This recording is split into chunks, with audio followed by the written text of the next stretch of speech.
Hey there. This is part 3 of a lesson in 4 parts, coordinating the flexors and the extensors. If you haven't watched and done the first 2 lessons, lesson 1 is on August 2nd, lesson 2 is on August 9th. Here we are with lesson 3. So let's just begin right away. Let me move some of this business out of the way. There we go. So, find yourself once again on the floor. Let's remember last week's lesson. Actually, first let's just kind of pause. I'm going to have you put one hand comfortably on your belly. And just watch if there's any movement in your belly as a result of your natural breathing.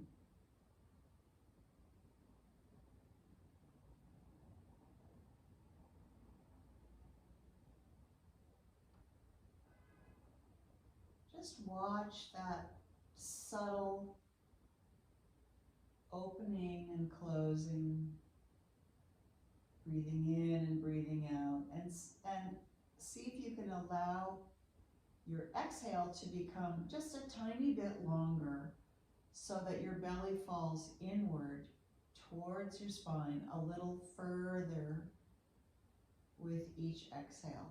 And as the belly falls towards the spine, the body falls into the support of the floor.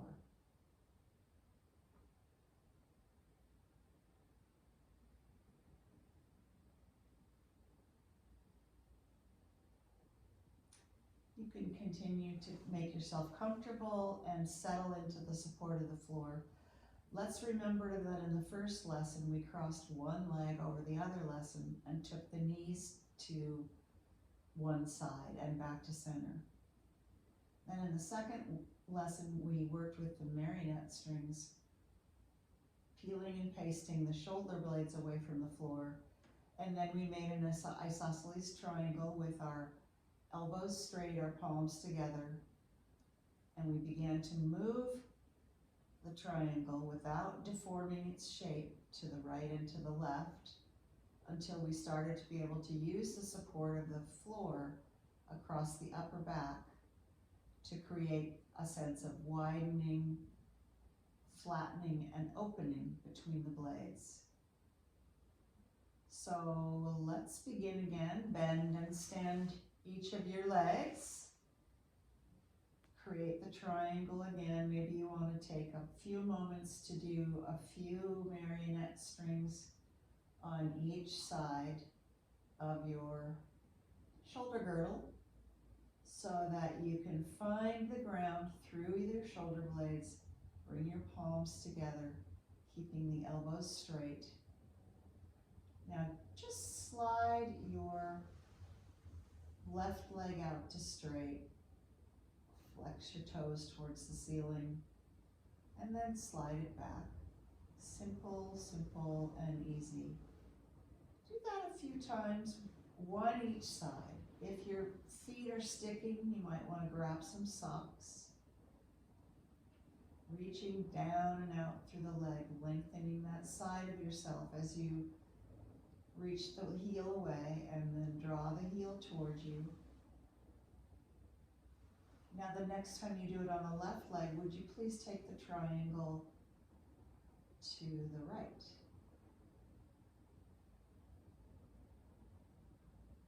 And come back to center. Let everything arrive at exactly the same moment. Do that same thing again, left leg, triangle to the right. How do you have to support yourself more with the right leg?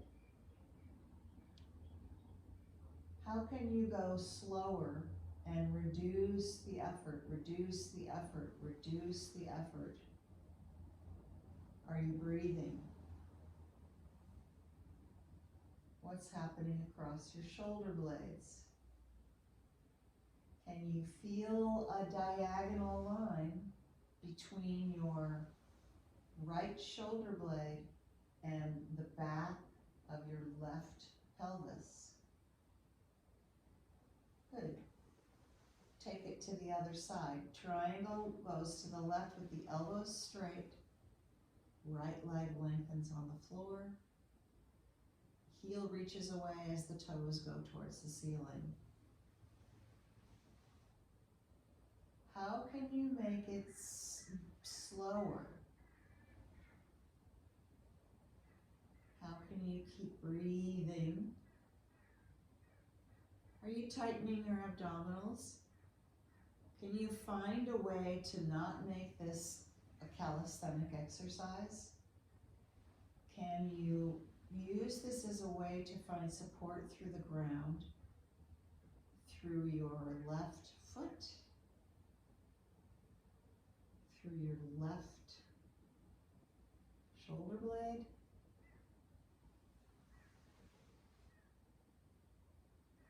You know what? I just did this. Oh no, I did this the right way. Okay, good. So now come back to center. Let your legs down, just take a brief pause.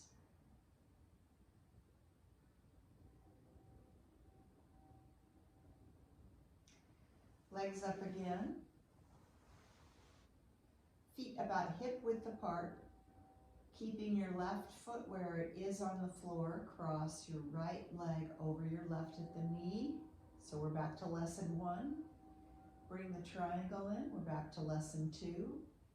Now you're going to begin incrementally, only moving 1 inch. The knees go to the right, and the triangle goes to the left. Come back to center. Did you feel yourself straining? Did you brace in your abdominals? Please don't move so much that you have to do that. So what if you just initiate the movement and watch how it builds? Watch where muscular activity is happening. Watch how you counterbalance your lower torso going opposite your upper torso by how you use that left foot. Can you be placid? Can you find a way to feel capable at doing this by doing less, even if you're barely moving? If you're barely moving, then you're really studying the very beginning of the movement. And once you get good at the beginning of the movement, it's much easier. But we're not going to let the movement get bigger yet. We're going to let the arms down, uncross, recross to the other side. So left is over right. Now we're going to go to the left. Don't go too fast. Just, what if you had to conceal your movement from me? How could you move slowly enough so that I might not even notice that you're moving? Knees to the right, hands to the left, triangle to the left, elbows straight, stand on your shoulder girdle. Keep breathing, feeling the support through the back of the pelvis, through the foot, through the shoulder girdle, using your weight against the floor without tightening the abdominals.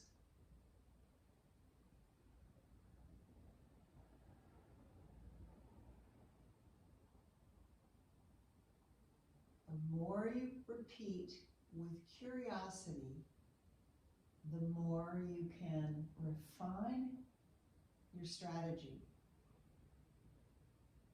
Well, what if I pushed into the ground a little bit more with my foot? Does that help? Does that make it easier to go opposite? Oh yeah, it does. And what do I have to do with my shoulder girdle to really keep it in contact with the ground? Oh, I have to let go of my chest. Oh. All right, come back, take a brief rest.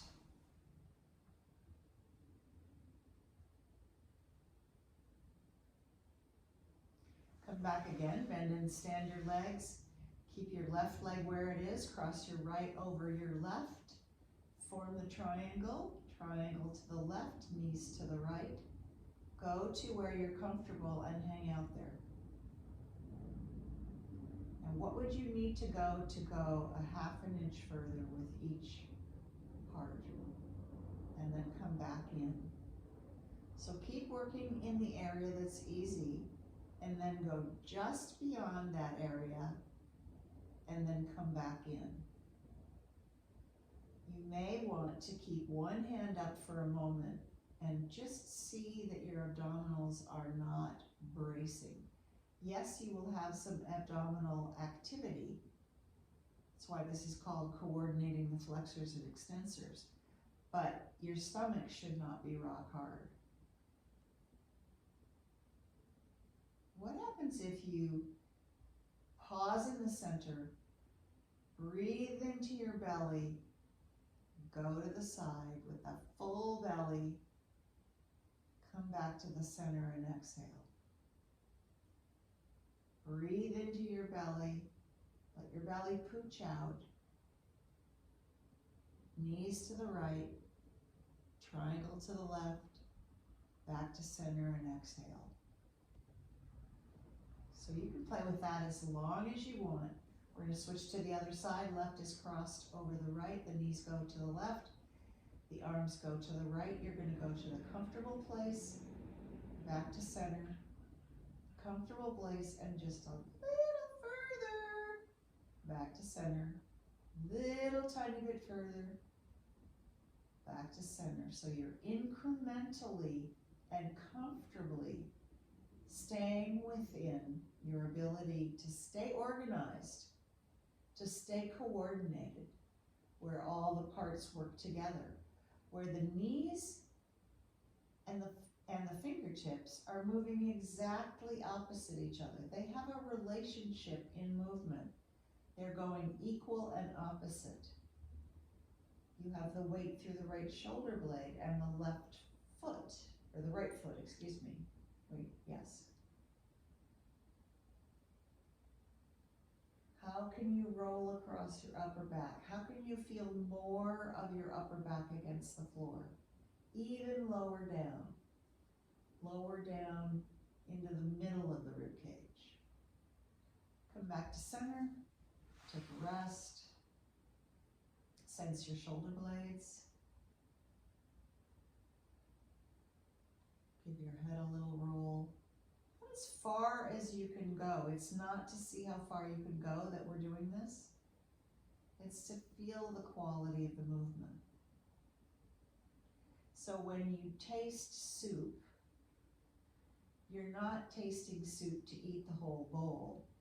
You're tasting soup to see what it tastes like and see how the seasoning needs to be corrected.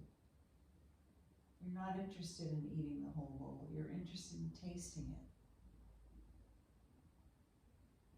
We'll stop there and return in a week for the last part of our lesson. Please do note that you can visit me at my website where I have classes you can attend weekly wherever you live on Zoom. Thanks for watching.